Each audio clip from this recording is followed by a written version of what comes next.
देखो भारतीय जनता पार्टी तरफ बहुत गुड़े कार्यक्रम यथा एकता पद यात्रा सरदार वल्लभ भाई पटेल 150तम जन्म जयंती हिसाब से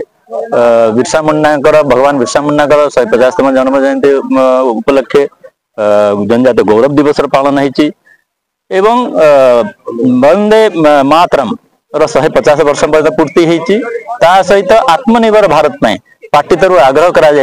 प्रति विधानसभा क्षेत्र में कार्यक्रम पालन करा कथा अतएव आज नवरंगपुर विधानसभा क्षेत्र कार्यक्रम नवरंगपुर ठारे आयोजित करा जो हजार ऊर्ध्व कार्यकर्ता भारतीय जनता पार्टी नवरंगपुर विधानसभा एवं अन्य नेतृवृंद सामिल होते यही विषय उद्बोधन दवा सहित भारतीय जनता पार्टी एवं भारत केमती मजबूत करवा एकजुट करवा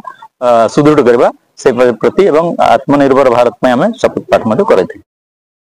यशस्वी नरेंद्र मोदी जी आदेश रे सारा भारत वर्ष रे आत्मनिर्भर भारत एवं 150तम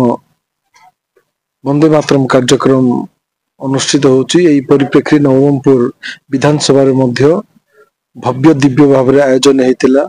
एठी वंदे मातरम कार्यक्रम को हमर यशस्वी सभापति कुंज बिहारी दास महोदय कहिथिले एवं आत्मनिर्भर भारत विषय रे आज जी आम जहाँ प्रथम संबर्धना देलु राज्य उपसभापति एवं सी आत्मनिर्भर भारत विषय कही आज खुशी लगिला जे भारतीय जनता पार्टी रो मंजी जी बुणी जो लोक भारतीय जनता पार्टी कार्यकर्ता को देखिले बीजेपी को देखिले से हसुले तिरस्कार करुले अनेक निर्यातना दौले से जो प्रथम सभापति श्री झाड़ेश्वर खणगा ठू आरंभ करी वर्तमान पर्यंत कुंज बिहारी दास महोदय पर्यंत जो जो सभापति थे संबर्धना कराला एवं ये जी 1985 मसीहार प्रथम भारतीय जनता पार्टी विधानसभा प्रार्थी थे स्वर्ग दुर्गा दास आज्ञा सुपुत्र को एवं वर्तमान मो पूर्वर 2014 मसीह जी थे वीरेंद्र भाई